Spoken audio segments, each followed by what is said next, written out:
Cristina, la verdad que verlos y vernos a todos reunidos acá da sentido a lo que es el foro, ¿no? El Foro Argentino contra el Antisemitismo, en una actividad como esta, teniéndolo a Gabriel, y también agradecer al Centro Diplomacia Pública de Basilea, también por aportar y por permitirnos esta convocatoria. Yo le voy a pedir a Gabriel, digo, en una por ahí, para evitar la formalidad, que se presente él, digo, más allá de que sabemos que es uno de los grandes expertos y referentes en la cuestión del terrorismo islámico, que se ha formado en eso y que además ha caminado mucho lo que tienen que ver los medios de comunicación.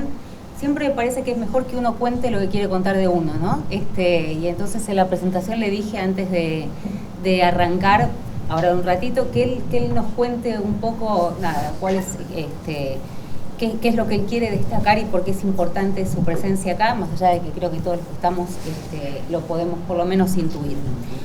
A mí me gustó mucho, yo no sé si fue Waldo, no está Waldo, ¿no? Yo no sé si fue Waldo o alguien o el prólogo o alguien en alguna presentación que habló de este libro, estas 300 preguntas en 300 palabras, y dijo algo que me pareció espectacular. Es una caja de herramientas como concepto. Yo diría que en el día de hoy es una caja de herramientas, un kit de emergencia y una especie de botiquín, que deberíamos tenerlo todos constantemente, porque cuando uno lo lee hay tantas preguntas que no nos damos cuenta, que nos hacen todos los días y que no tenemos cómo responder, o que no nos alcanza lo que sabemos para responder, o que no podemos responder de la manera didáctica, corta y muy clara que lo hace Gabriel. Después discutíamos, ¿no? Y digo, si estamos frente a antisemitas, darle argumentos para refutarlos; si son ignorantes, educarlos. Particularmente, y esta es una posición que hemos hablado con muchos de FACA, creo menos, voy a tratar, digamos, me están llevando por el camino de creer que hay más ignorantes que antisemitas. Me cuesta, digamos, porque si no, no tendría sentido nada de lo que hacemos, pero frente al antisemitismo poder refutarlo. Creo de verdad que es una herramienta que debemos tener todos a mano, pero a mano en serio, digo, no es una muletilla ni una forma de decir, sino, si no sabemos, y frente a tanta desinformación, decir, dame un segundo, porque acá en alguna de las 300 faltan, después vamos a completarlo, porque esto abarca hasta los acontecimientos del 7 de octubre, y por supuesto no trata lo que pasó el fin de semana pasado, pero espera un minuto, o sea, no tener miedo, digo, sobre todo quienes estamos al frente de un micrófono, de una cámara, no tener miedo de decir, no lo sé, dame un segundo y déjame que te lo conteste bien, ¿no? Y evitar la tremenda cantidad de desinformación que hay, insisto, para mí intencionada. Vamos a creer que para los que no tienen una posición tomada, esto también les puede servir. Gabriel Ben Tasgal, habíamos quedado así, presentate vos y agradecerte en nombre de todos nosotros y particularmente yo, que lo voy a llevar así conmigo a todos lados. Gracias. A ver, una aclaración importante. Acabo de aterrizar, o sea que tengo el oído tapado desde hace 2 días. Puede ser que hable bajo, hágame alguna señal de que estoy hablando bajo. Y puede ser que les pida que me repitan la pregunta porque no la estoy escuchando bien, ¿ok? O sea que una aclaración. Eso primero. Segundo, nací en Argentina y me fui a vivir a Israel cuando, unas semanas después que Menem derrotó a Angelos en el 89. Y me fui, no te digo enojado con Argentina, pero sí no me sentía parte del pueblo argentino. En los últimos 10 años he regresado a Argentina espiritualmente, me asumo como tal, hasta tal punto que tengo grabado en las piernas mías y de mis hijos las 3 estrellas del Mundial. Decidimos que era nuestra forma de seguir teniendo identidad argentina clara. Eso primero. Y lo segundo, me dedico a argumentar a favor de la causa de Israel. Y mi hijo tiene 17 años, Eitan. Tengo una hija en el ejército, Galit, está en el servicio de inteligencia, y tengo un hijo que quería ser adiestrador de perros para desactivar bombas, que es una función relativamente tranquila. Y después del 7 de octubre, él y toda la generación de él se ha transformado en que todos quieren ser Rambo. Porque después de lo que ocurrió, necesitan sentir que pueden defender a sus padres. Entonces yo intentando convencerlo de que no es buena idea exponerse tanto, y él me responde así: a ti te amenazan de muerte más o menos 2 veces por semana todo tipo de radicales islámicos, pues me especializo en eso. ¿Qué derecho tenés a decirme que no sea soldado? Me cago. Eso es el resumen de lo que está pasando últimamente y de alguna manera de mi vida en los últimos años. Me dedico a defender esa causa. Bueno, por ahí para arrancar, acá hay 300 preguntas en 300 palabras que abarca desde lo histórico, lo geopolítico, lo ideológico, pero no podemos dejar, digamos, de centrarnos hoy en lo que pasó el fin de semana, en el ataque de Irán a Israel, primer ataque, ¿no?, de Irán directamente a Israel. Y quería preguntarte, en función de eso, ¿qué preguntas faltarían, ¿no?, a estas 300? Lógicamente, ¿qué es lo que está pretendiendo Irán con todo esto? ¿Qué pretendía? Yo creo que pretendía hacer check, cumplir. Porque alguien que quiera hacer un atentado en serio no hace este tipo de atentado. Primero, no avisa, avisaron. Y segundo, no lanza drones y misiles a sabiendas que Israel tiene una capacidad para poder derribar esos cohetes y misiles muy superior a la iraní. Pensar que derribaron el 93% al 99% de los cohetes y drones es totalmente previsible.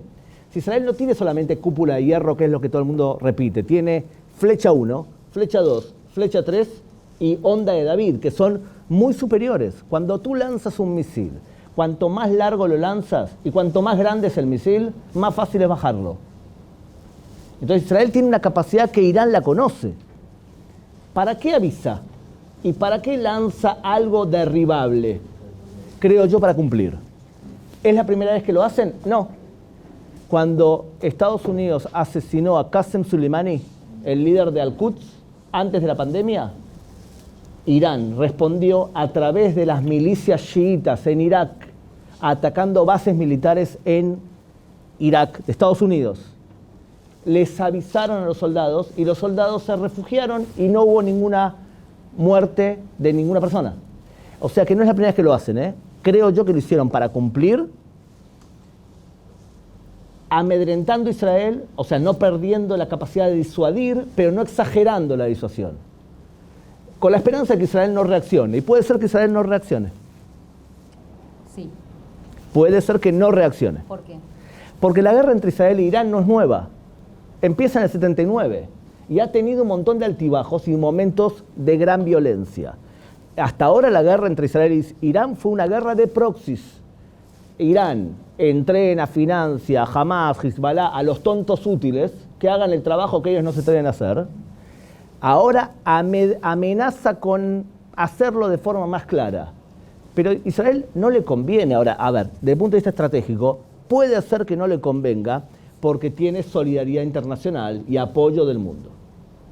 Cuando la prioridad no es Irán, la prioridad es Hezbollah. Hamas está prácticamente fuera de peligro desde el punto de vista militar, neto, pero Hezbollah es un problema en serio. Y hay que preparar a la población israelí para Hezbollah y hay que preparar a la opinión pública para Hezbollah porque es un peligro mayor que Hamas. Irán es un problema que Israel tiene de hace tiempo y que tiene que decidir cómo va a atacar y cuándo va a atacar. No tiene por qué ser de inmediato. Cuando ataque, si querés hacer algo para disuadir a los demás y para que el mundo entienda del Medio Oriente que eres valiente, porque si no eres duro en el Medio Oriente la gente te huye. O sea que Israel tiene que transmitir que es fuerte. Si lo hace y elige el momento, va a tener que ser una respuesta muy dura, que puede ser un ataque masivo de cyber, un ataque masivo o grande, matando líderes de primer nivel de Irán, o un ataque contra centrales nucleares. Ahí podés medir hasta qué punto quieren hacer algo contundente que fije en la mente de la gente del Medio Oriente que se metieron con el vecino equivocado. O sea que psicológicamente te conviene atacar. Estratégicamente quizás te conviene no atacar. Las dos cosas pueden ocurrir. Gabriel, bueno, muchos de los que están acá son periodistas y muchos, por supuesto, todos consumen medios de comunicación. Y yo no sé si vos percibís que hay una guerra, estás hablando de la guerra bélica y de estrategias que tienen que ver con la cuestión territorial y cómo, digamos, cada ejército se posiciona el terrorismo armado. Pero te quería preguntar si la guerra mediática ya la ganaron. Digo, la ganaron los terroristas. Bueno, ustedes saben mejor que nadie que no es, cuando hablamos de medios de comunicación o de transmisión de información, no depende solamente de la emisión que tú transmitas. Depende también de cómo y cuán dispuesto está el receptor a recibir una información determinada. Y acá Israel no está combatiendo solamente contra el terrorismo, porque la mejor acción comunicativa en contra del terrorismo no la hizo Israel. La mejor acción comunicativa contra el terrorismo fueron los atentados de las Torres Gemelas, que asoció a ciertos musulmanes con el yihadismo. O sea que empezó a entender parte de la humanidad el peligro del radicalismo islámico. Luego vinieron los atentados de ISIS y ahí se entendió muchísimo más. Por otro lado, hay otra parte y es cómo combatís 2000 años de antisemitismo y de prejuicios. Porque cuando tú ves que a todos los países del mundo se le permite defenderse, salvo al judío, es que durante 2000 años consideramos que el judío se lo podía atacar y matar sin que se defienda. Y de pronto el judío decide defenderse. Es algo nuevo. Entonces tenés que combatir contra años de antisemitismo y también contra la solidaridad de saber que Israel es más fuerte y es David frente a Goliat, pero David no es el judío esta vez. Y por último, hay todo un tema relacionado con un problema que nosotros llamamos interseccionalidad. Y es dividir al mundo, desde los años 90, se divide al mundo de la siguiente manera. Tú tienes una identidad madre, dicen. ¿Cuál es tu identidad principal? ¿Tú eres ante todo qué? Entonces vas a decir, yo soy ante todo mujer, por ejemplo.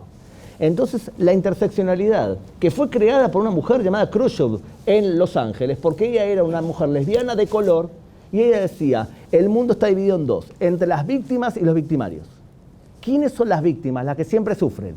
Todas las mujeres son buenas siempre y son víctimas. Todas las personas de color son víctimas siempre. Todas las personas indígenas, aborígenes son buenos siempre. Todas las personas LGTB son buenos siempre. Los palestinos son buenos siempre. ¿Y quiénes son los victimarios? Los que siempre son malos. Los hombres, los heterosexuales, las personas blancas, los cristianos, los judíos. Debido a que los malos siempre se unen, nosotros tenemos que alinearnos de forma incondicional. Entonces tenés alianzas contra natura de mujeres feministas con Irán. ¿Qué los une? La interseccionalidad y un odio profundo hacia los valores occidentales. Entonces todo esto es difícil de combatir porque Israel representa todos los valores occidentales. ¿Sabes cuándo lo vimos?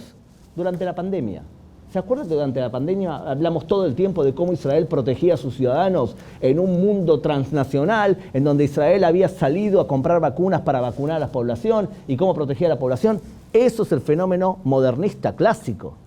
Ahora, un posmodernista que piensa que hay que destruir el sistema, se va a aliar con el premodernista para destruir la modernidad. A ver, me imagino que buena parte de ustedes, si están sentados acá, pertenecen a partidos modernistas. Y explico un segundo, esto es importante. Un partido modernista considera que nosotros hemos logrado como humanidad cosas buenas. Y si tú eres un modernista, digamos, de derecha, vas a querer hacer ciertas reformas preservando lo que logramos como humanidad y haciendo un país más competitivo. Por ejemplo, y si es una persona más de izquierda, vas a decir, preservo lo que logramos como humanidad, pero hago reformas para que haya más, por ejemplo, justicia social o oportunidades. ¿Estamos de acuerdo? Pero son modernistas. Alguien que es posmodernista está en contra del sistema. Entonces, ¿quién es posmodernista? Para mí, Gustavo Petro es posmodernista, pero la comunidad colombiana no lo es. Entonces, por más que él quiere promover cierto cambio estructural, no lo acepta la población. Quizás Boric también. López Obrador, creo que la comunidad mexicana y la sociedad mexicana no es posmodernista. Los posmodernistas estructurales se alían siempre con los premodernistas, o sea, con el radicalismo islámico. Es una alianza natural, la llamamos la alianza verde-roja. E Israel representa la modernidad en su máxima expresión. Un país, un pueblo, un gobierno intentar ser feliz dentro del pueblo, aportar a la humanidad, modernismo puro. Quería preguntarte también, porque es interesante, a lo largo del libro sobrevuela, digamos, todas estas páginas, cómo, digo, utilizándolo como herramienta, cómo evitar que se banalice el término antisemitismo, ¿no?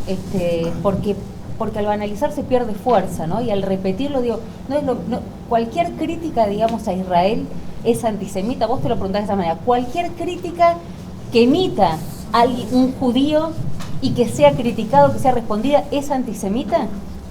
A ver, cuando ustedes escuchan que alguien, principalmente los que nacieron son judíos, se representa como judíos, cuando escuchan que alguien dice, tengo un amigo, yo no puedo ser antisemita porque tengo amigos judíos, muchos lo consideran que es una frase clásica que dice un antisemita. La frase en sí no es antisemita ni mucho menos. Quizás él tiene un amigo judío y considera que eso está bien. La crítica a Israel no solamente no es antisemitismo, los peores críticos a Israel somos los propios israelíes. Somos terribles con nuestro propio gobierno. Somos muy duros. El pueblo judío tiene un ADN problemático en este tema. Somos un pueblo de inconformistas. No nos viene bien nadie, ni Mesías, ni nada. No nos viene. Y tenemos una cultura de la discusión teológica que nuestra forma de decidir teológica es planteamos un problema y se discute. Se discute, y hay libros de discusión, y así se llega a algún tipo de discusión. Shimon Peres decía, somos un pueblo de inconformistas. Esa es nuestra única ventaja. Y eso nos hace muy fuertes económicamente, porque si soy inconformista, creas todo el tiempo porque no te parece que las cosas están bien. Y por otro lado te tornan insoportables, todo te parece insuficiente. Mira, el chiste es, ¿quién estuvo en Israel hace poco? ¿Viste alguna pareja haciendo el amor en la calle? Porque siempre va a venir un israelí y te va a decir cómo hacerlo mejor, te va a aconsejar. O sea, son todos primer ministros, son todos. Entonces, los peores críticos somos los israelíes. Ahora, la pregunta es cómo diferenciar cuándo una crítica es antisemita y cuándo no. Muchas de las discusiones que tenemos en FACA tienen que ver con eso, ¿no? Bueno, vamos a señalar, vamos a no dejar pasar, que no sea gratuito, digamos, ejercer el antisemitismo. Ahora, para eso hay que poder identificarlo y es mucho más difícil de lo que parece.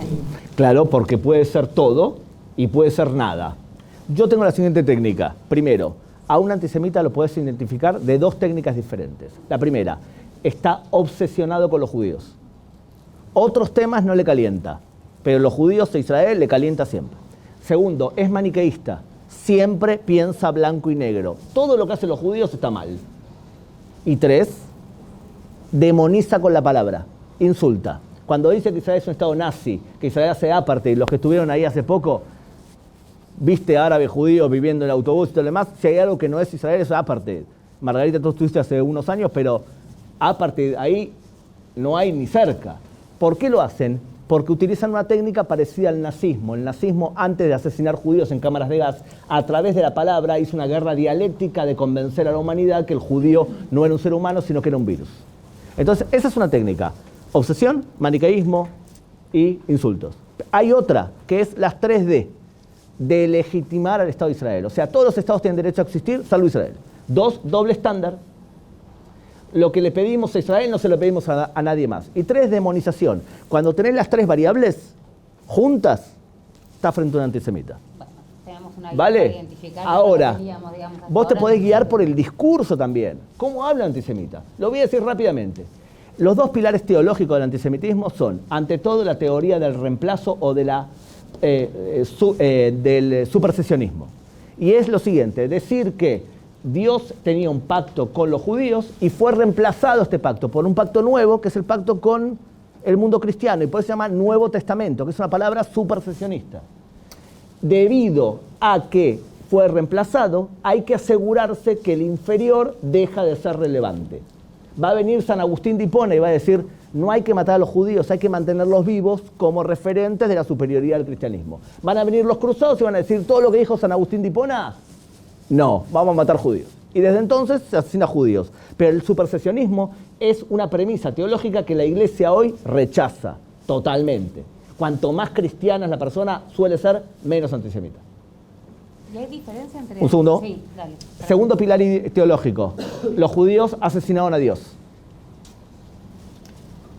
¿Bien? Segundo pilar teológico. Hice el camino de Santiago en bicicleta. El cura de uno de los pueblos está re emocionado que yo venía de Jerusalén, con mi carnet de Jerusalén. Estaba feliz. Qué bien que vino Gabriel de Jerusalén, el arcángel Gabriel y Jerusalén. Es verdad, los judíos mataron a Jesús, pero él parece buena gente. Ahora, esos son los dos pilares teológicos. Ahora, en la Edad Media, un antisemita te decía, uno, los judíos asesinan niños para hacer panásimo, pan de Pascua. Bien, ese era el discurso antisemita. Hoy no dicen eso, pero dicen los judíos matan niños palestinos por deporte. ¿Está? ¿Qué es parecido? Lo segundo, los judíos son los culpables de la peste negra, contaminan las aguas. Hoy dicen los judíos inventaron el COVID. Tercero, los judíos roban hostias para hacer doler al cuerpo de Jesús. ¿Ok? La teoría de transubstanciación, que es que el cuerpo de Jesús se transformó en galleta y la sangre de Jesús. Me miran como si fuese astronauta, pero eso es cristianismo. O sea, la teoría de transubstanciación dice que el cuerpo de Jesús es eso. Ahora, un antisemita moderno no habla así, porque quedaría en ridículo. ¿Qué dice un antisemita moderno? Primero, los judíos dominan el mundo y están detrás de todas las desgracias. Se llama Los Protocolos de los Sabios de Sion. Fue escrito por Sergei Nilus en el año 1905, copiando un libro francés. Y el tipo dice que los judíos están detrás de todo. Y alguien descubrió el libro francés, Philip Graves, en el año 21, y dijo, esto es copy-paste. Entonces, este libro sigue siendo hoy un libro de referencia para gente poco centrada. Pero en Argentina se escribió un libro parecido, el Plan Andinia. Los judíos quieren hacer lo mismo para conquistar un Estado judío. Y metieron a Yossi, el espía arrepentido, para ver cómo los judíos iban a ejecutar el Plan Andinia. O sea, que es los protocolos de salvación, primera premisa. Segunda, el holocausto no existió. Se lo inventaron los judíos. Hoy poca gente lo dice esto, pero hace otro tipo de cosas. Y ustedes tienen que decidir cuál es la línea roja, porque el primer nivel es negación total del holocausto, que eso es penado por la ley. El segundo nivel es relativizar el holocausto. No fue tan así como dicen los judíos. Y el tercer nivel es banalizar el holocausto. Decir que mi esposa cocinó mal y eso es holocausto culinario. Eso es banalizar el holocausto. ¿Cuál es tu línea roja para medir en qué momento intervenís? Porque no es lo mismo negar que banalizar. Y por último, hoy un antisemita te dice, yo no soy antisemita, yo soy antisionista. Ahora, ¿por qué es una barbaridad esto? ¿Por qué es antisemitismo? Primero porque casi todo el pueblo judío considera que es sionista. Y explico, si me permitís, sí, claro, lo siguiente. Los judíos somos tipos raros. Hay judíos de todos lados. Hasta la época de la Revolución Francesa, vos eras judío y judío era, sos un pueblo, los descendientes del reino de Judea son judíos. Sos una religión que está fusionada con la identidad de pueblo, sos una cultura, tenés una memoria colectiva, todos salimos de Egipto y lo festejamos cada año, y todos sufrimos el holocausto, y por último te encajan un idioma. Entonces va a venir un rabino y te va a decir, si lográs preservar 3 de 5, tu hijo va a ser judío. ¿Bien? En la Revolución Francesa le dijeron a los judíos, vengan y sean franceses, y ahí la cagamos, porque tuvimos que decidir qué queríamos ser. Y tuvimos 4 respuestas diferentes. La primera, no queremos ser como ustedes, no queremos ser franceses, no queremos ser modernistas, queremos preservar lo que somos. Es la ortodoxia judía. Por más que la ortodoxia se va modernizando. La segunda respuesta es, queremos ser franceses, no queremos ser más judíos. Mi abuelo, que fue jugador de la selección argentina y de River, era totalmente asimilado. Totalmente asimilado. Se llamaba Aaron Werhifker, que es mi apellido original, y le decían los periodistas el Rusito Pérez, porque era imposible decir Werhifker, imagínense. Asimilacionista, segundo nivel. Tercer nivel, los judíos somos una religión. Entonces va a decir mi mamá, soy argentina de religión judía, que es otro modelo, es un invento de hace 200 años. Y el cuarto nivel es, los judíos somos un pueblo y por lo tanto tenemos derecho a un Estado propio. ¿Qué tipo de judía sos? ¿De las 4? Bueno, cada uno dirá, pero somos un pueblo raro, no somos todos los judíos igual. Entonces hay judíos asimilados, judíos de este estilo, judíos del otro. Pero respondiendo, digamos, a lo que vos mismo te preguntás, ¿se puede ser antisionista sin ser antisemita? Supuestamente de la teoría sí. Por ejemplo, los Naturei Karta, que son 10.000 tipos que están en contra del Estado de Israel porque consideran que hasta que no venga el Mesías no tiene que haber un Estado judío. Pero Si vos negás que los judíos son un pueblo y permitís que todos los demás pueblos del mundo sean pueblo, estás discriminando a los judíos. ¿Permitís que Andorra sea considerado pueblo y a los judíos no? Lo estás discriminando. Segundo, ¿a vos te molesta que haya un chino que sea argentino? ¿Japonés argentino? ¿Español argentino? ¿Por qué no permitís que los judíos sean judíos argentinos? Estás discriminando al judío. Tercero, ¿pensás que todos los movimientos nacionales del mundo tienen derecho a un Estado propio? Yo, por ejemplo, considero que los palestinos también tienen derecho a un Estado propio. Si vos permitís que todos los países y los pueblos del mundo tengan derecho a un Estado propio, salvo los judíos, lo estás discriminando. Y si vos pretendés y aceptás que todos los países del mundo pueden existir, salvo uno, y ese es el judío, lo estás discriminando. Estás discriminando al judío 4 veces. ¿Te gusta decir que sos antisionista? Genial, sos antisemita igual. Por eso hay que explicar las 4 variables por qué es antisemitismo puro. Pero es políticamente correcto decir que sos antisionista y no antisemita. Pero hay que poner, digamos, esa línea que vos marcás, digamos, esa alerta roja. Sí, pero depende de lo que ella dice o lo que él dice y el discurso que hace y combinar variables. Es que eso es como una cobertura. El antisionismo es la cobertura del antisemitismo, porque hay pocos que entienden bien para argumentar que son antisionistas. En realidad es como una cobertura para estar cómodo siendo antisemita. Es la sensación general. Y se utiliza la palabra copiando esa guerra dialéctica que utilizaron ya otros. Porque, otra vez, ¿cómo hace hoy una persona que odia a los judíos para delegitimizar su existencia? Es, voy a través de la palabra decir un montón de cosas para crear una sensación que algo está mal. Por ejemplo, si vos convencés a la gente que Israel es un estado nazi, ¿qué se hace con los nazis? ¿Se negocia con los nazis? Se los derrota. ¿Y qué se hace con un estado que es apartheid? Se lo quita a la comunidad internacional. ¿Y qué haces con un estado que hace genocidio? Lo castigás. Si vos con la palabra podés lograr ciertas cosas, ganaste. Y por eso los enemigos de Israel hacen 6 técnicas diferentes para hacernos daño.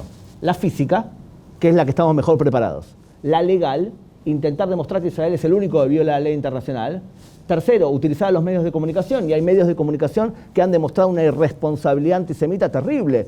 Puedo decirles casi todos los medios de comunicación de España. No se salva creo que casi ninguno. Un desastre. Cuarto, la cleptohistoria. Robarle la historia a los judíos.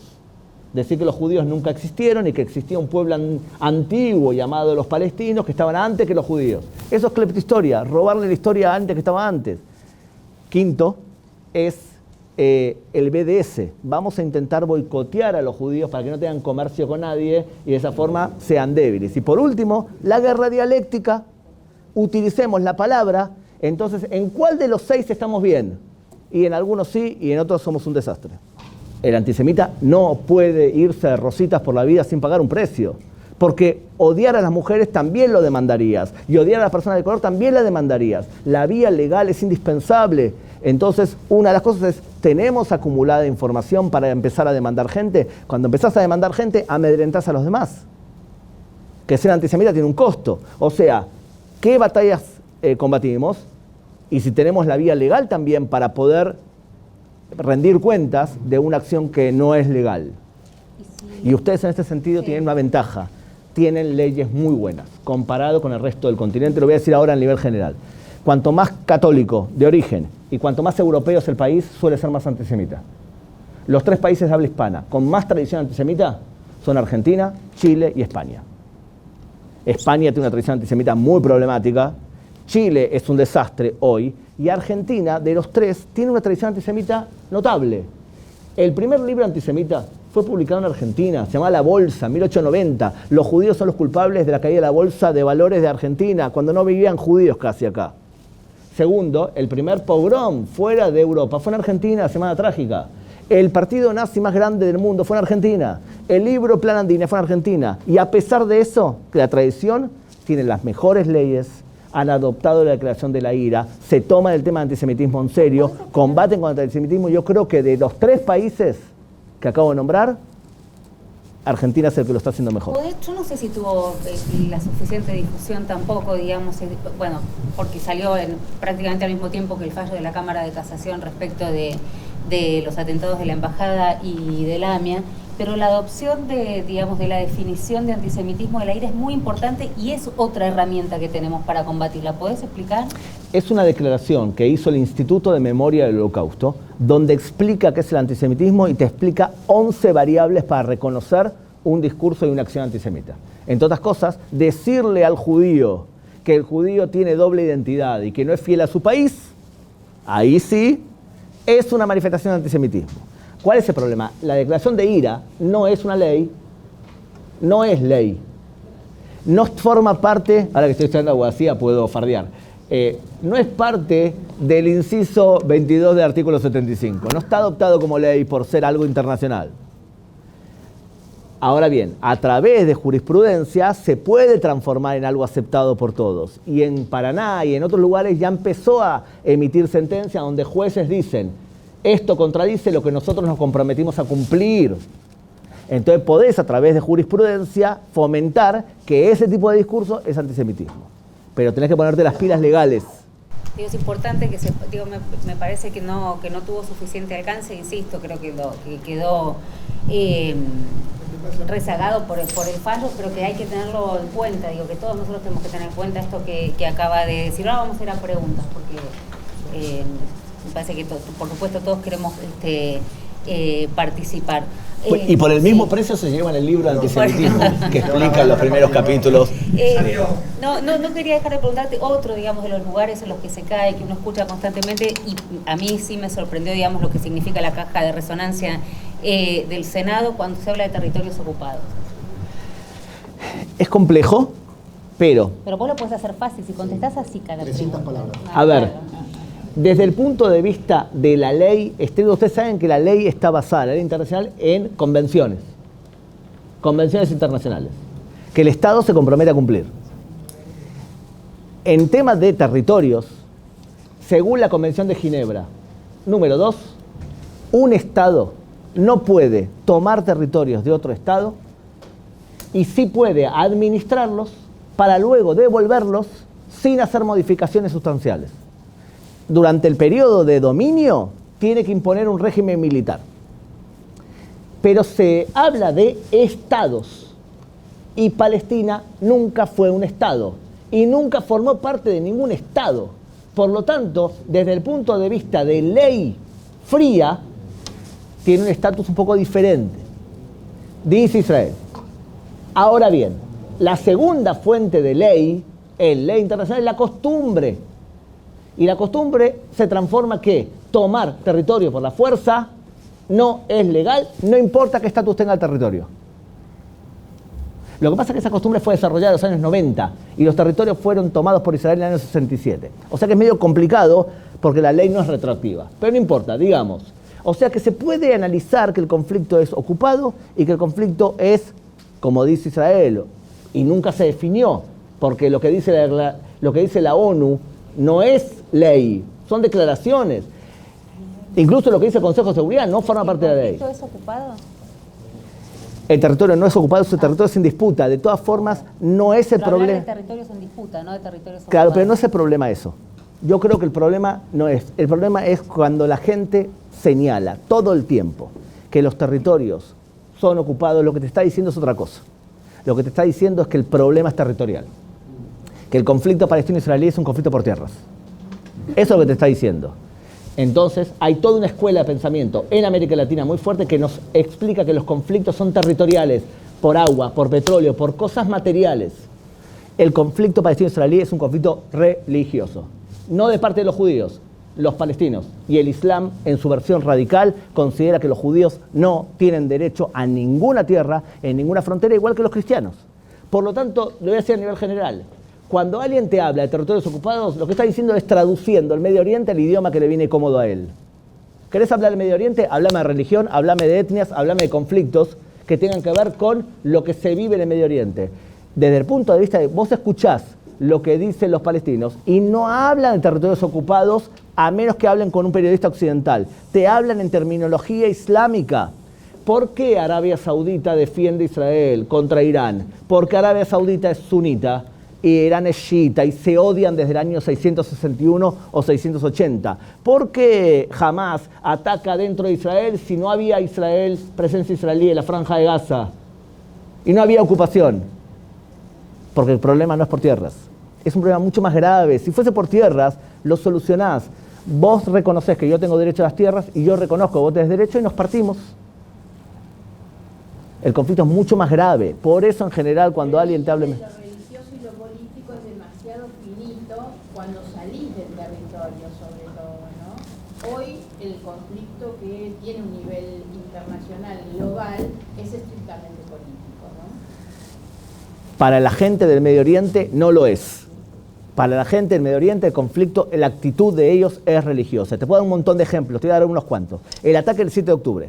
¿Por qué Hamás violó a mujeres israelíes? Porque en el Corán dice que cuando vos sometés a tu rival, tenés que someterlo y es propiedad tuya, incluso sus mujeres, y los soldados de Mahoma violaron a los rivales. ¿Por qué le cortaron la cabeza? Porque en el año 629 Mahoma degolló a 1000 judíos en el oasis de Keibar. ¿Por qué le mienten a los medios de comunicación? Los medios de comunicación transmiten lo que dice el Hamás. ¿Y por qué mienten cuando dicen que Israel atacó un hospital cuando no fue Israel y además no murieron 500 personas, sino que murieron 31 por un cohete de ellos mismos? ¿Por qué mienten? El término se conoce como taquía, significa ocultar la verdad. Se puede mentir en el Islam si favorece al Islam. Por eso es tan difícil. Yo entreno a casi todos los agentes de América Latina en tema de terrorismo islámico y les explico que no tomes en consideración lo que te dicen declarativamente porque están entrenados. Porque se puede mentir. En teología cristiana judía, faltar a la verdad está prohibido. No levantará falso testimonio. A ver, Gabriel, cuando fue la masacre del 7 de octubre, muchos analizaron que en realidad buscaba estratégicamente frenar los acuerdos con el mundo árabe, que de hecho lo consiguió, esos acuerdos de paz que iban a marcar un antes y un después en las relaciones de Israel en Medio Oriente.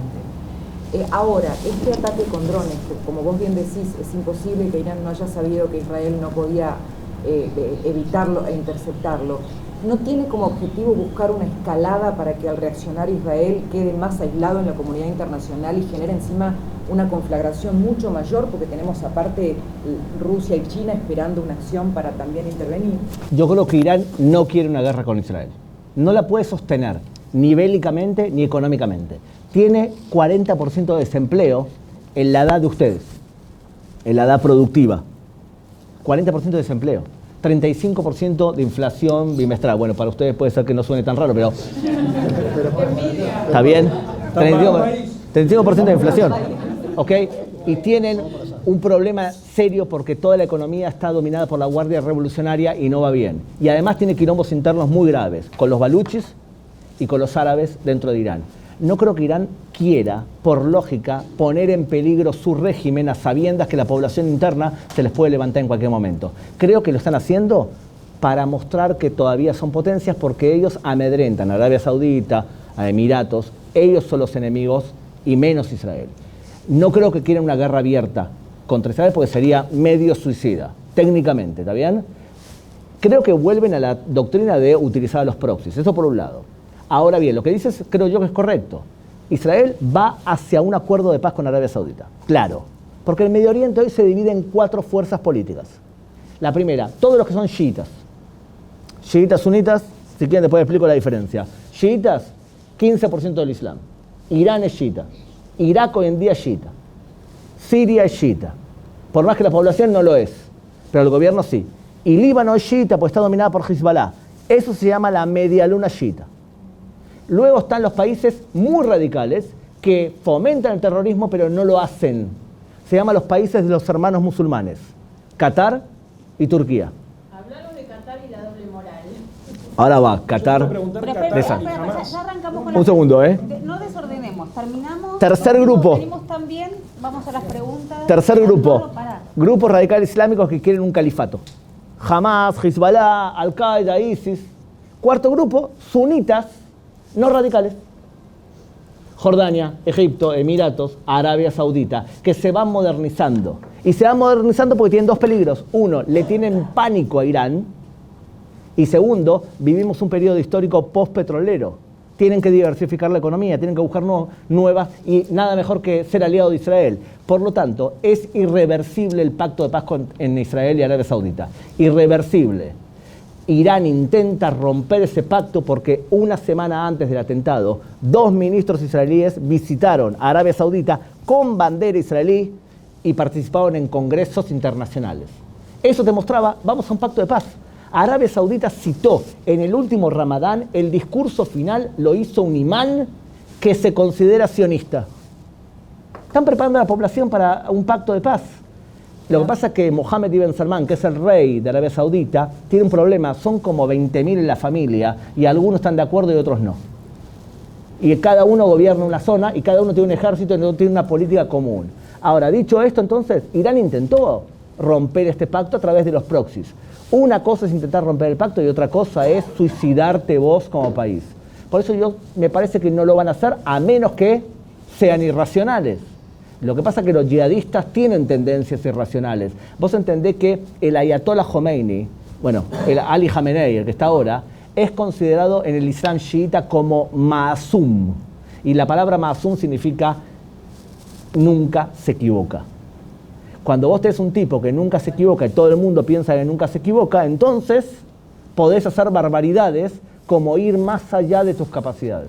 Gabriel, si te parece, yo quería que contaras, estuvimos hablando antes, cómo queda Argentina, ¿no? en este contexto post 7 de octubre, post ataque de Irán, con la alineación clara, digamos, que se ha marcado. Sí es cierto que se rompió con la tradicional neutralidad histórica de la Argentina, lo que por ahí pones en duda, y después cada uno que quiera preguntar, si quieren nos organizamos y yo voy dando la palabra, porque entiendo que todos quieren, o hay muchos que quieren preguntar. Sí, por supuesto.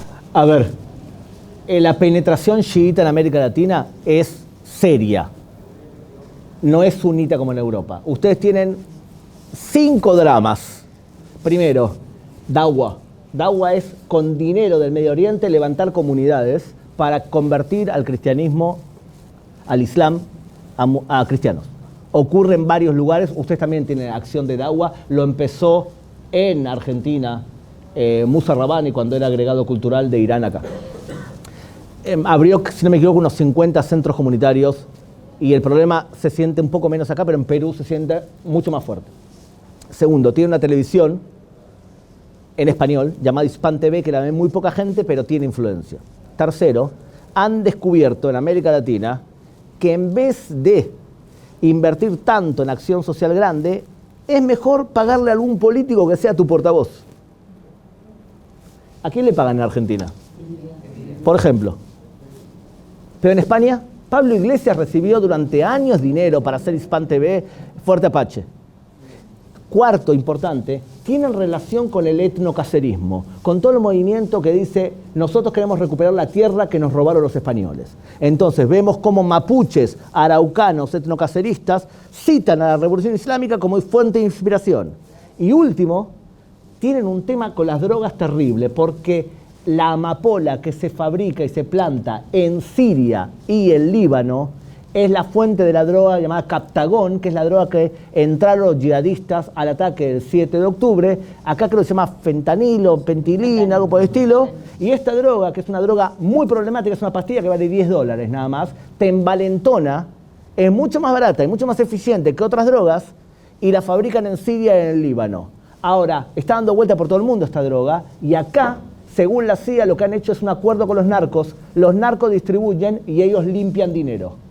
Se calcula que ganan ellos solos 400, 500 millones de dólares limpiando drogas. Entre otras cosas, el fiscal Peche, que estaba investigando el lavado de dinero, lo terminaron matando en Colombia. Ese problema es serio. Ahora, si vos tenés todo esto y tenés además que Tarek El Aissani, vicepresidente de Venezuela anterior, le dio 10.000 pasaportes porque el padre era embajador en Siria y le dio a un montón de venezolanos deambulando por nuestro continente con un pasaporte venezolano, y ni cuento los que le dio Bolivia. Entonces tenés toda la preparación para poder hacer una acción militar en un lugar en donde vos pensás que no te van a atrapar ni castigar. Si yo soy un yihadista e hice un atentado en el 92, e hice un atentado en el 94 y no me castigaron, yo me convenzo que se puede hacer de forma impune. Entonces puede volver a ser. En otras palabras, ¿puede haber un atentado en Argentina? Sí, claro que sí, por supuesto que sí. Porque además el patrón de conducta de Irán es o bien, tradicionalmente, utiliza proxies o bien hace un atentado para vengarse lo que no puede vengarse de forma directa contra Israel. En el año 92, Israel mata a Abbas Musawi, líder de Hezbollah. Después fue reemplazado por Nasrallah, que es peor que Musawi, no sé para qué lo mataron. A Musawi lo matan en febrero y en marzo vuelve a la embajada de Argentina. Ahora dicen, lo hicimos para vengar el asesinato de Musawi. No puede ser, tenés que haber preparado un atentado durante tiempo, no es una cosa que haces de un día para el otro. Después, en el 94, viene otro atentado. En el año 2006, Israel mata a Imad Murnia, líder de Hezbollah, y asesinan a 7 israelíes en Burgas. Es un patrón conocido. Por lo tanto, el hecho, mi opinión, el hecho que el presidente vuestro haya tomado el tema con seriedad y haya levantado una alerta, para mí es un acto de responsabilidad. Porque Argentina sí es un objetivo, un atentado terrorista, porque para el terrorista Argentina es un país donde se puede actuar, entre otras cosas porque es difícil para los servicios de inteligencia que tienen tantos otros problemas dedicarse al terrorismo internacional de corte religioso. Y además es un país penetrable. Es fácil entrar y salir acá. Es un problema. No sé si Dani y Sabrina les parece que abramos lugar para las preguntas. El que quiere me dice, yo estoy anotando. Primero está Hernán Lombardi. Dos cosas, una más cultural global y otra totalmente cultural global. Yo creo que a veces uno se desespera. Es decir, estábamos comentando cómo crece después del fin de semana mismo el antisemitismo en el mundo. Crece después del ataque salvaje de octubre, creció el antisemitismo. ¿Cómo puede ser? ¿Cómo estamos viviendo? Si uno mira en un contexto universal, recordemos que la Iglesia Católica, hasta el Concilio Vaticano II, hablaba de los perfidi judei, en latín, o sea, los perfidos judíos. En la misa se decía los perfidos judíos. Entonces, estamos hablando de algo que no tiene una historia cultural, tiene una enorme historia cultural, y si pensamos que eso se eliminó recién en el 64, creo que fue Pablo VI, después se murió Juan XXIII, por ahí viene la mano, pero fue el Concilio Vaticano II, estás hablando de 60 años de historia, contra 2000, donde la Iglesia Católica machacó sobre los perfidos judíos. Eso está. Entonces, creo que una cuestión es entender en qué contexto histórico nos movemos, de cómo tenemos que dar vuelta a una situación de mirar. Eso me parece un primer punto que pensé que hay que mirarlo en ese contexto, y no es casualidad que los países de tradición más católica sean donde haya, obviamente, cuestiones más vinculadas al antisemitismo, aunque el protestantismo también tiene lo suyo. No culpemos a otros. Segunda cuestión, ahora totalmente contrario. No sé qué palabra para los norteamericanos matando al tipo de la Guardia Nacional Islámica, asesinato. Yo pondría, no sé, por lo menos vería eso asesinato, pero cuando se hace en el Líbano no lo es. La verdad, en Damasco no lo es. ¿Está bien usar la palabra asesinato? La culpa es religiosa, y te voy a decir por qué. Porque a veces la Biblia fue traducida de manera errada. Yo que hablo hebreo como idioma madre, en la Biblia dice al tirzaj, y dice no asesinarás. Y sin embargo la gente dice no matarás. Matar se puede, asesinar no se puede. ¿Está bien? Hay traducciones teológicas que son problemáticas y hay algunas que son gravísimas. ¿Quieren que les diga una gravísima? Sí. No, pues está filmando. Lo editamos. Una gravísima. La palabra alma en hebreo significa doncella. Si la traducís bien, doncella. Si la traducís mal, virgen. Una connotación teológica terriblemente diferente. Ahora, dicho esto, claro que sí, yo le digo a mis hermanos judíos, ¿ustedes se piensan que el antisemitismo terminó en el Holocausto? Simplemente tuvimos 75 años de vacaciones. Ahora el antisemitismo vuelve, no con la misma intensidad, no son los mismos los que promueven el antisemitismo. El antisemitismo ya dejó de ser un fenómeno conservador, clásico, por más que existe todavía, son otros los que promueven el antisemitismo. Y el discurso va mutando. Eso por un lado. Y por otro lado, la pregunta sobre asesinar y matar, el gran problema acá es cómo definís combatiente. ¿Y cómo definís combatiente? Combatiente, según la ley internacional, es aquella persona que no es civil y que hace acciones bélicas, no tiene por qué disparar, puede comprar armas también. Según la Cruz Roja, en su visión universalista, te va a decir que podés atacar a alguien solamente cuando en el momento de la acción está haciendo algo. Y lo que dice la ley internacional es que no, si buena parte del día te dedicas a una acción bélica, sos combatiente igual. No, estoy de acuerdo. ¿Por qué lo otro no? Porque usamos asesinato como condenando a lo que habían hecho los Estados Unidos. Porque pues es un tema dialéctico, ¿verdad? Porque matar a alguien que es combatiente es defensa propia. Asesinar es a alguien que tenés la malicia, el dolo de intentar perjudicar a alguien. ¿Y cuál sería la calificación sobre lo que se hizo con el guardia en la época de la pandemia? Fue defensa propia. ¿El guardia? Como los Estados Unidos matan a... ¿Mata a Qasem Soleimani? Sí. Sí, por supuesto, que es parte de la... Sí, por supuesto. Sí, no, está bien, es un asesinato selectivo, ¿ok? Lo que pasa es que en el imaginario universalista lo que sería ideal es que Israel o alguien agarres a alguien que es terrorista, lo lleves a juicio y lo proceses. O sea, le pedís al terrorista que tiene derecho a hacer acciones bélicas, pero al demócrata le pedís que actúe de acuerdo a la ley de la paz. A él le aceptás la ley de la guerra, a vos la ley de la paz. Lo que pasa es que lo ideal sería cuando vos atacás a un terrorista, que ataques al terrorista como hizo por ejemplo Israel con Yehi Ayash. Era el líder el que hacía las bombas para hombres bombas del Hamas.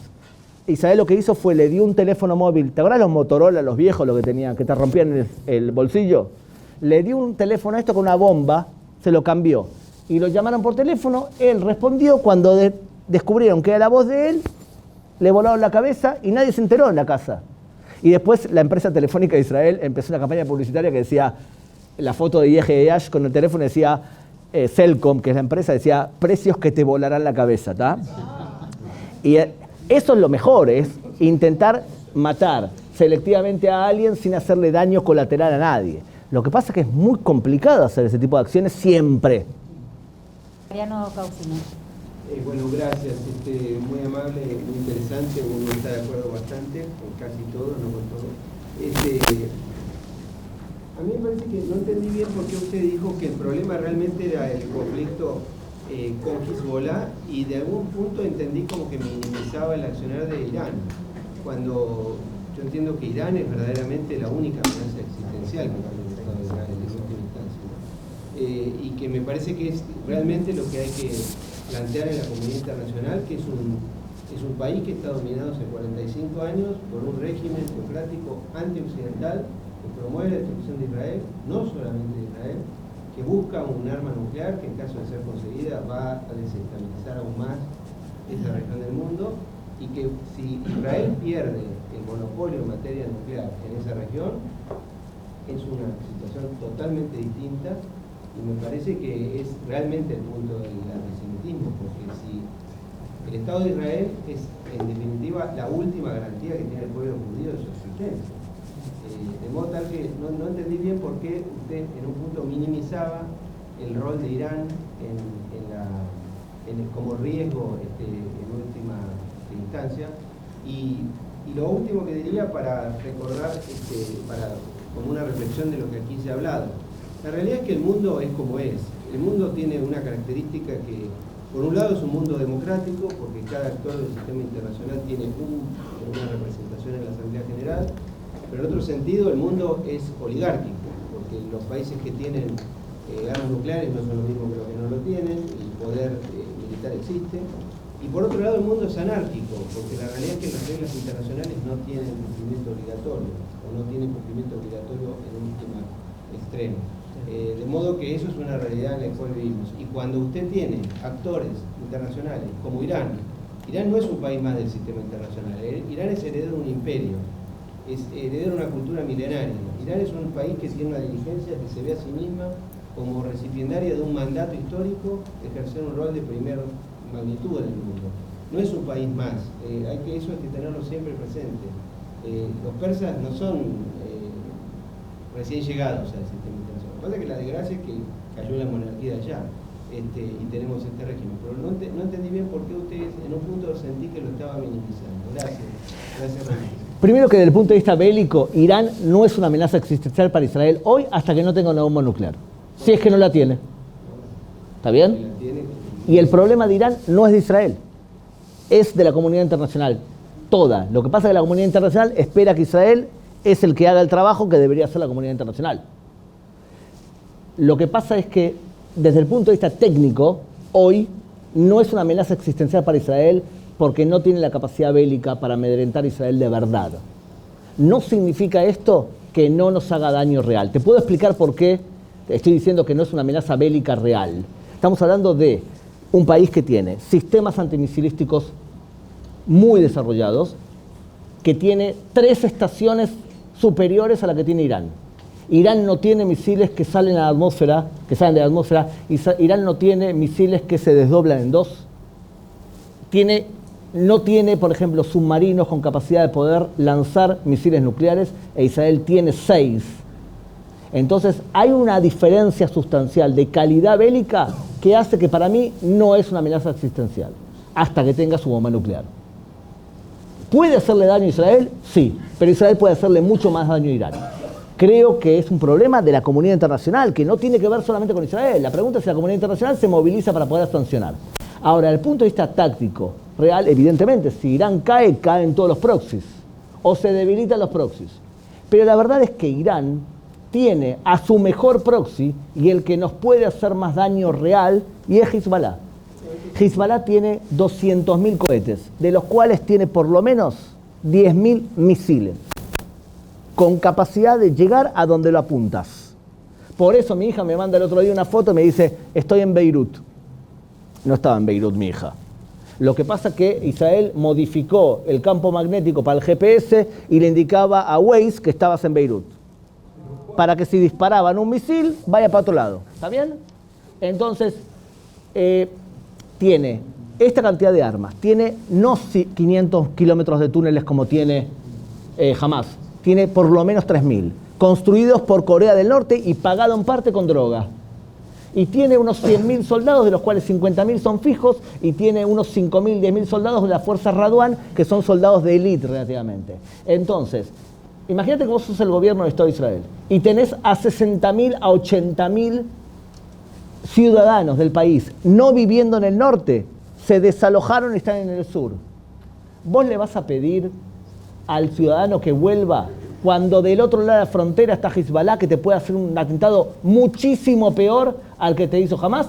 Si tu respuesta es no, entonces aceptás que no tiene alternativa y probablemente comience una guerra. Te digo la fecha: mayo o junio se habla en Israel de la posibilidad de una guerra real contra Hezbollah, porque la amenaza física que tiene Hezbollah hoy es mayor que la de Hamas.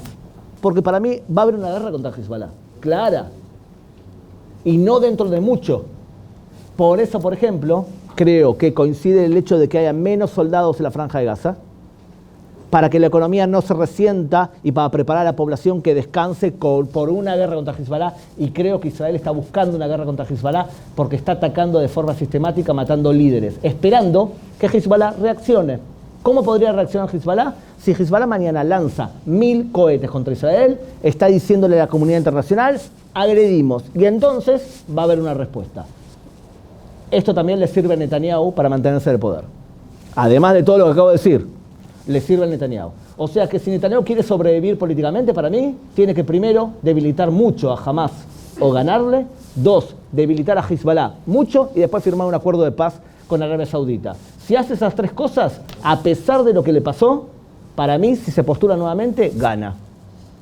Si hay una guerra con Hezbollah, ¿no van a poder firmar el acuerdo con Saudi Arabia? ¿Con Arabia Saudita? No. Le pregunté a varios líderes del Medio Oriente, ¿ustedes quieren que nosotros ataquemos a Hezbollah? Y la respuesta fue, por favor, háganlo. O sea, todos esperan, los sunitas, que Israel ataque a Hezbollah y que ataque a Irán. ¿Cómo vamos a ver si es así o no es así? Si termina el conflicto bélico e Israel firma en el plazo corto con Arabia Saudita un acuerdo de paz, es que todo el mundo quería que ataquemos a Hezbollah. ¿Hasta qué punto? Mira, Arabia Saudita le hizo boicot económico porque le metieron en las granadas, en las frutas, le metieron 5 millones de pastillas de Coptagón. Y Arabia Saudita decidió romper lazos económicos y comerciales con el Líbano, porque no quieren que les metan drogas a su propio territorio. Entonces, no es que la gente admira a Hezbollah. Fíjate que el apoyo que está recibiendo Hezbollah jamás no viene del Medio Oriente. ¿Quién apoya jamás a Hezbollah? Gustavo Petro. no el rey de Arabia Saudita. Eso es simbólico. Fernando Iglesias. Sí, bueno, antes que nada, gracias por toda la presentación. Me gustó mucho tu visión de Israel como campeón de la modernidad. Mi maestro Sebrelli, que escribió un libro que se llamaba El asedio a la modernidad, de los años 80, donde está todo, casi todo lo que está pasando hoy con las teorías woke y todo esto, estaría muy orgulloso. La pregunta es, a mí me parece, en el análisis que vos hiciste con respecto a la actitud de Irán, me parece que falta una pieza importante, que son los aliados de Irán, ¿no? Vos hablas de Irán y las decisiones que tomaría un gobierno razonable de Irán, suponiendo que fuera razonable, pusiste la objeción y está bien, ahora, ¿las toma solamente Irán? Esa es una pregunta, porque la sensación que tengo yo es que la invasión de Ucrania por parte de Putin abrió una caja de Pandora, en donde claramente todo Harari, que es un intelectual que casi que los académicos no respetan, pero yo sí, está hablando de esto puede ser el inicio de una tercera guerra mundial. Nadie la vio cuando se invadieron los Sudetes, nadie vio que ahí iniciaba una segunda guerra podría estar el inicio de una tercera, y me parece que hay una polarización muy fuerte ahí, donde Rusia tiene un rol central y mucho más agazapado atrás, los amigos chinos también, ¿no? Entonces la pregunta es esa, en tu análisis de lo que haría Irán como actor y las posibilidades de ataque a Israel, ¿cómo no te parece que estás un poco dejando de lado este aspecto? Espero no equivocarme. Espero no equivocarme, pero creo que es una exageración el tema de la Tercera Guerra Mundial, es una exageración grande. A ver, Rusia tiene una relación muy correcta con Israel, a pesar de que financia, ayuda y demás, porque el negocio de Rusia es, si se mete contra Israel, Israel le puede vender a Ucrania sistemas de antimisiles que le harían mucho daño a Rusia y drones de calidad bueno. ¿Y los proxies? Vamos primero a Rusia, ¿ok? Entonces el acuerdo es, ustedes en Israel atacan a los iraníes en Siria y nos avisan antes y nosotros nos movemos para que no muera ningún soldado y ustedes a cambio no le venden a Ucrania. La relación entre Irán y Ucrania y Rusia es que hoy el comercio entre los dos es de 5.000 millones de dólares, pero quieren llegar a 40.000 porque los dos están sancionados, quieren ser mutuamente dependientes. Pero están lejos todavía de eso, y los drones que le da Irán a Rusia son de una calidad relativamente baja para otros países. O sea que a mí me cuesta creer que Rusia se va a meter en un problema para salvar a Irán hoy. Y me parece también que China, la influencia que tiene por ahora en el mundo es más que nada una influencia económica que no siempre se ha traducido en una realidad física, y tiene buenas relaciones también con Israel en ese sentido. Así que me cuesta creer que las dos potencias potenciales que podrían escalar apoyen a Irán en este aspecto. Más aún todavía, hay dos conflictos que se hablan menos en el Medio Oriente, uno que es conocido y es chiitas contra sunitas, y ahí voy a los proxies. Hamás es sunita, Irán es chiita. ¿Acaso Irán va a jugarse un enfrentamiento directo con Israel para proteger al sunita Hamás? Yo creo que no. O sea que no va a salvar al proxy ese. La pregunta del millón es, ¿va a salvar al proxy de arriba? ¿A Hezbollah? Puede ser que sí, yo creo que no. No, pero la declaración era otra. Digo, me yo dejaste pensaba lo... en Irán como proxy de Rusia y de China. Nosotros, Irán, vos ponés muy claro, Rusia no se va a meter con Israel, ok, perfecto, pero Irán forma parte, así como la OTAN está de un lado, ya no recuerdo el nombre, Mariano que sabe de estas cosas, ¿cómo se llama la alianza militar que comanda Rusia? Que es la OTAN rusa. Sí, Irán forma parte, entonces, digo, la pregunta estaba dirigida, yo aclaratorio nada más. Si Irán no puede actuar en su decisión de atacar a Israel, no puede ser un proxy de Rusia y va a ser... Yo no fui. Yo creo que no. ¿Está bien? Creo que no, que es una exageración todo este tema, porque además en ese sentido Estados Unidos se metió y dijo don't. Claramente es, nosotros vamos a intervenir si ustedes escalan. Entonces vamos a limitar el conflicto ahí. Puede escalar. Déjame terminar la idea anterior. Hezbollah. Hay otro conflicto que se habla menos, y es que los persas odian a los árabes. Los odian.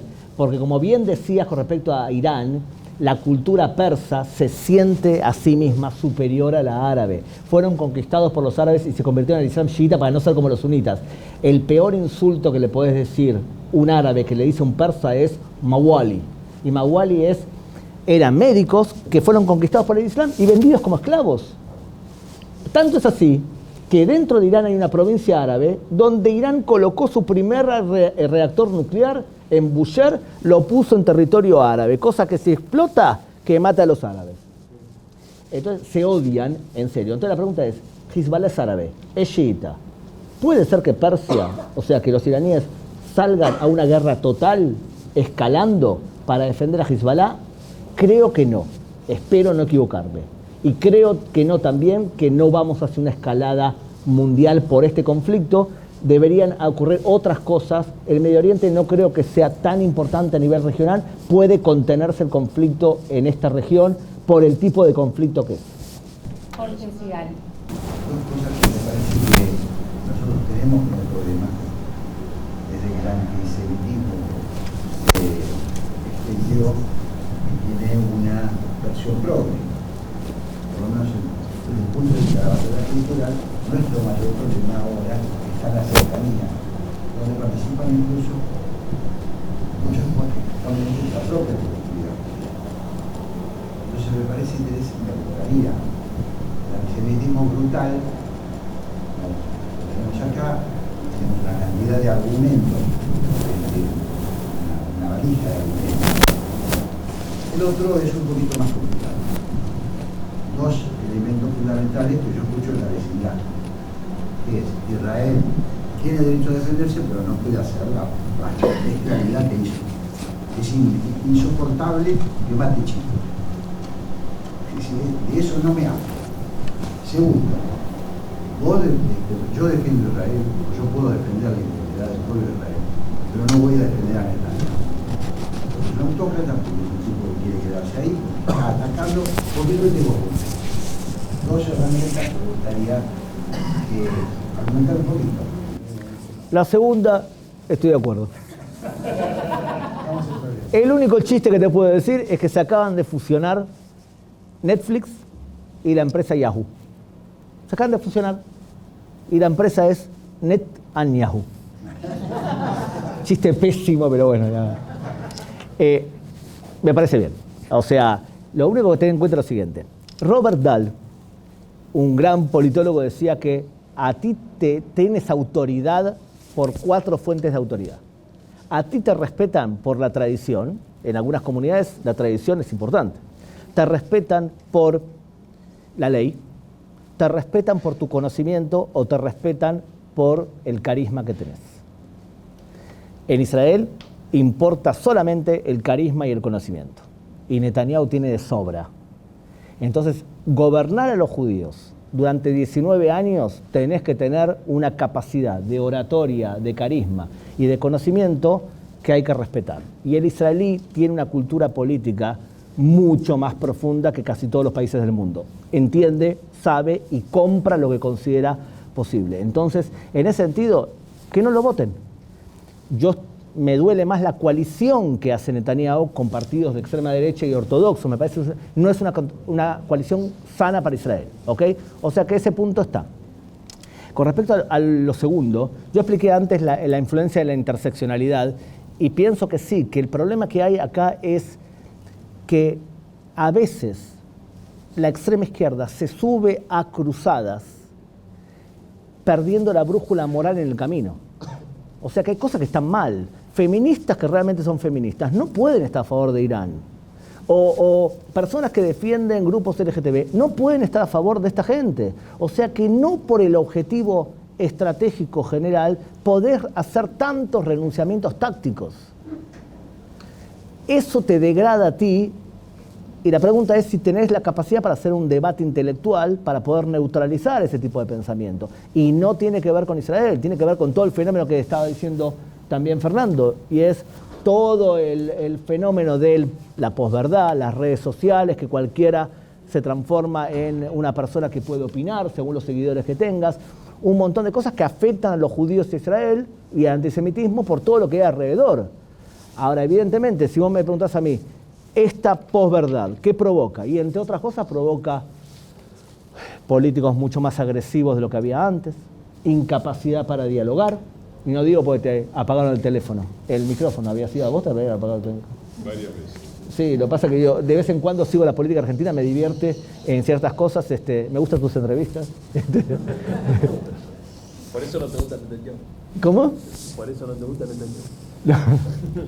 Entonces, tiene que ver con un montón de cosas que no tienen que ver con Israel y provoca agresividad en el diálogo, políticos muy agresivos, que Trump es el ejemplo quizás máximo, pero hay otros en otros países también, y todo un tipo de comportamiento que no es bueno para la modernidad. Israel es parte del pueblo judío, es parte de algo mucho más grande en ese sentido. Vos venís insistiendo con lo que a mi juicio es un encapsulamiento del conflicto Israel-Palestina en el punto religioso, en realidad, ¿no? Y a mí me parece que eso impide ver el punto tan fino entre lo religioso y lo político, y lo traslado a la cuestión del antisemitismo si se piensa que solamente es una cuestión religiosa. Yo creo que el antisemitismo tiene o es una explicitación de un conflicto que trasciende lo religioso y el político y es ideológico y en muchas cosas más, ¿no? Entonces quiero preguntarte sobre eso, pero en el marco de algo que presencié el año pasado, en el mes de octubre, después del 20, muy pocos días después del ataque del día 7, se reunió la Asamblea de la Unión Interparlamentaria, la reunión de todos los parlamentos del mundo, y no pudo sacar una declaración sobre lo que había ocurrido.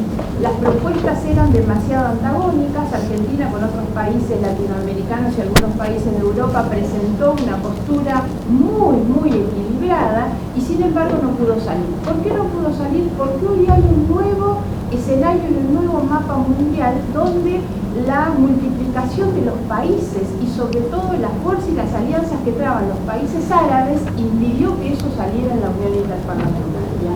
Eso es lo que demuestra que estamos frente a un conflicto internacional de una gravedad enorme, y entonces mis preguntas es, voy a repetir para que nos digas un poco el tema de Qatar, porque Qatar juega siempre en esa doble moral y me parece que hay que plantearlo. Tiene relación también con mi otra pregunta, que es el tema del crimen organizado. Vos tocaste el tema de la droga, pero la corrupción también va en relación con estas cuestiones. ¿Y cuál es el papel que le ves a las Naciones Unidas? Mira, lamentablemente la ONU es un reflejo de la comunidad internacional. El problema que hay es que no puede ser que la ONU esté un país como Argentina que ocupe el mismo voto, un voto, que Qatar. Quizás llegó el momento de crear otra organización que sea para países democráticos. No puede ser que tenga el mismo estatus un país democrático que un país que no lo tiene. Mientras que no sea así, y cada dictador va a tener mayoría y la alianza no democrática islamofascista tiene mayoría. Entonces va a ser complicado. En el caso del conflicto palestino-israelí, la ONU es un promotor del antisemitismo y no lucha contra el antisemitismo. Le gusta a la ONU recordar a los judíos muertos. A los judíos vivos ya no le causa gracia. O sea, te van a hacer actos con memoria del holocausto. Todos los judíos muertos nos caen simpáticos y los recordamos. Los judíos vivos con derecho a defenderse nos caen menos simpáticos. Entonces, al fin y al cabo, si vos esperás de la ONU que solucione problemas, la ONU para mí, históricamente, ha tenido un papel de no soluciona problemas y en algunos casos los agrava. En el conflicto palestino-israelí seguro. En otros conflictos quizás ha aportado algún tipo de problema, por ejemplo, en la eliminación de Sudáfrica del apartheid. Ahí ha jugado un papel positivo. Pero son contados los casos que ha ayudado realmente en algo. Y además, el problema judío tiene otro componente, y es que sirve para gota de escape. Si un diplomático quiere ser elegido para algún cargo público importante, tiene que votar en contra de Israel de forma sistemática, si no, no lo van a votar nadie. Y además sirve para países que violan la ley internacional de forma constante de los derechos humanos, distraigan la atención. Entonces una de las preguntas es, ¿los gobiernos centrales saben lo que vota su embajador? No siempre. Entonces, eso con respecto a la ONU. Con respecto a Qatar en sí. Qatar es un país que está dominado por un golpe de Estado dentro de la familia. De alguna manera, el rey se fue de vacaciones y Hassani, el que está ahora, le tomó el poder y él impuso una forma un pelín diferente de pensar. Antes, el rey anterior tenía una dualidad. Estaba bien con Occidente y acogía dentro de Irán, dentro de Qatar, a los hermanos musulmanes. Y tenía al principal instigador religioso que se llama Yusuf al-Qaradawi. Murió Yusuf al-Qaradawi, ¿está? Ellos tienen una televisión fundada en el año 96 que promueve el yihadismo en árabe. En inglés parece la televisión de la Madre Teresa de Calcuta, pero en árabe te habla terribles cosas, como golpear a una mujer, cómo conquistar Occidente, que es Al Jazeera, que en castellano vos la tenés en las redes sociales como AJ+. Ahí son todos progres, defensores de la mujer. En árabe son terribles. Y tenés además mucho dinero porque tienen los mejores fondos de inversión de la región, lo tiene Qatar. Y se han comprado media Manhattan. Y encima metieron 4.700 millones de dólares desde el año 2001 hasta hoy pagando universidades de Estados Unidos. Entonces te sorprende que en Harvard haya manifestaciones antisemitas cuando Qatar exige. Y te voy a hacer una pregunta. Si estudiaste por ejemplo en la Universidad de Palermo, si estudiaste en la Universidad de Palermo y viene Qatar y dice quiero hacer una cátedra sobre estudios del Islam con mis profesores y voy a pagarles a ustedes 100 millones de dólares como patrocinio, ¿aceptan o no aceptan? Todos aceptan. Fíjense, ¿cómo se llama este equipo que juega mal al fútbol? Boca. Tenía la publicidad de Qatar. Ok. Resulta que yo soy fanático del Barça y capacito a los mozos de escuadra. Los capacito de cómo entender un discurso radical islámico. Para diferenciarlo de los musulmanes, cómo escuchás cuando habla un radical islámico. Me llevan a hablar con el presidente del Barça, en ese momento Sandro Rosell. Y le explico a Sandro Rosell que nosotros tenemos publicidad de Fundación Qatar. Y le muestro una película de Yusuf al-Qaradawi explicando cómo hay que conquistar Europa. Hay que hacerlo a través de la da'wa, de la acción social o de la fuerza física. No hace falta fuerza física. Los europeos son endebles y débiles. Los vamos a conquistar con las chequeras. Le digo, tal cual, este tío recibe el sueldo de Fundación Qatar. Y nosotros le ponemos a nuestra zamarreta, a la camiseta del Barça, Fundación Qatar. Y él me dice, queremos comprar a Neymar.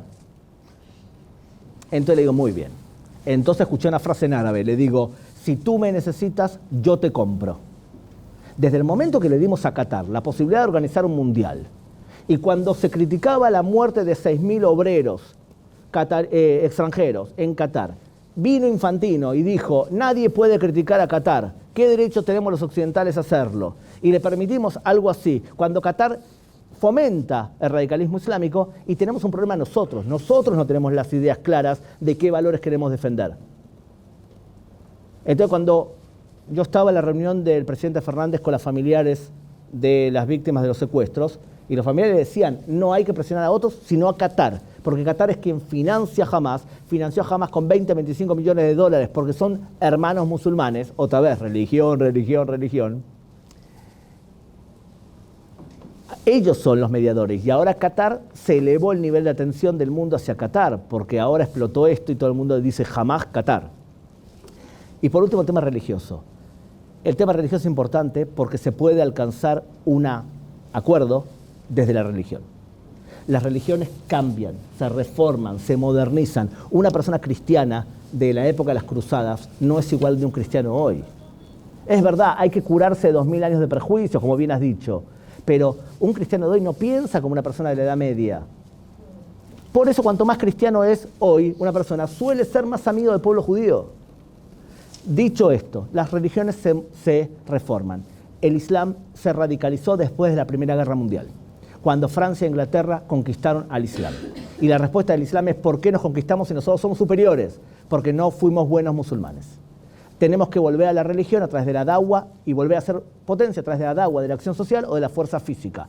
Eso fue educación, adoctrinamiento, explota en los años 70 cuando empieza la Revolución Islámica de Irán y cuando los rusos son expulsados de Afganistán por los talibanes. Eso toma confianza al radicalismo islámico y se transforma en no solamente da'wa, sino acción violenta. Bien, ¿se puede alcanzar un acuerdo de paz desde el punto de vista religioso? Sí. Sí, no significa que porque sea religioso no se puede llegar a un acuerdo. Se puede, pero hay que saber religión. Te explico en 2 palabras. En el Islam se puede firmar un acuerdo con un no musulmán que se llama utna, tregua, porque Mahoma firmó un acuerdo en el año 628 con la tribu de Quraysh, su tribu de madre, y lo firmó un acuerdo y al segundo año lo violó. violó el acuerdo y conquistó a la Meca, a la tribu de Quraysh. Le preguntaron, Mahoma, ¿mentiste? Se puede mentir si favorece el Islam. Mahoma, firmaste un acuerdo y lo violaste. Se puede violar si favorece el Islam. Eso es una utna. Se puede violar si favorece el Islam. ¿Cómo lográs que no se viole ese acuerdo? Egipto declaró, tenemos una utna con Israel, una tregua. ¿Por qué no la violan?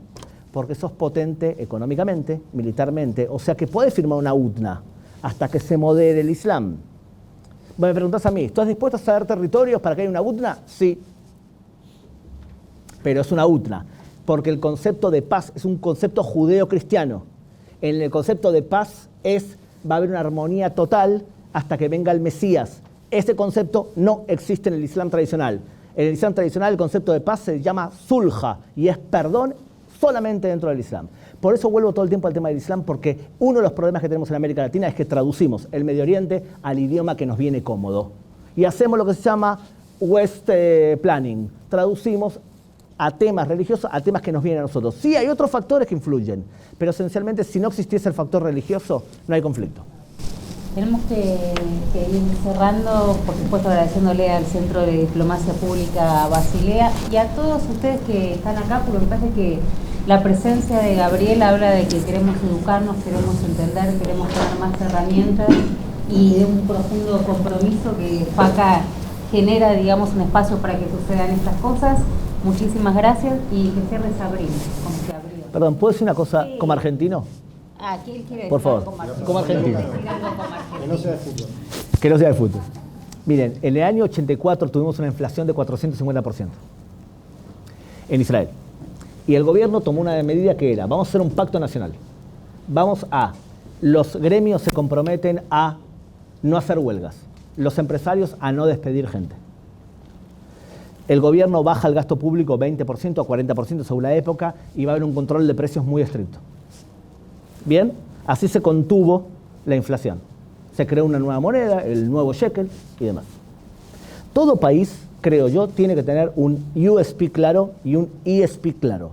En marketing, USP es cuál es tu ventaja única, en qué sos mejor que todos los demás.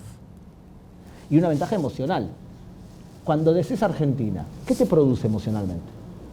Uruguay tiene un ESP clarísimo y es Uruguay es natural. O sea, vení a jubilarte a Uruguay que la vas a pasar genial. Colombia tiene un ESP muy bueno y es el único peligro es que te quieras quedar. Para contradecir la imagen que tenía. Acá no te aburrí nunca. Ok, espera. Claro.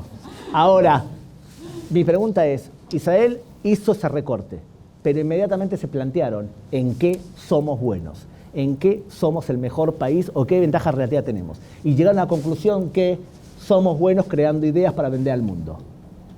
Y por eso la imagen era, somos Startup Nation. Vendemos ideas a todo el mundo con mucha tecnología. Eso era nuestra ventaja relativa clara. Para mí, Argentina tiene una ventaja emocional clarísima, que es, Argentina es pasión. Todo en Argentina es pasión. Y es algo bonito. Vení a vivir la vida en Argentina, como emocional. Y lo segundo es, en qué tenemos una ventaja única. A mí lo que me preocupa es vos poder recortar todo lo que vos quieras. La pregunta es, ¿hacia dónde vamos? O sea, y creo yo que si ustedes son de varios partidos políticos diferentes, es importante que quede claro, vamos a hacer la potencia en turismo, vamos a hacer la potencia en esto, pero que haya un pacto nacional para saber claro qué queremos como país y que no lo cambiemos cada 5 minutos porque cambia el gobierno, porque en Israel también hacemos esto.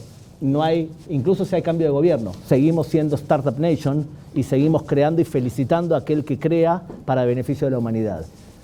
Gracias.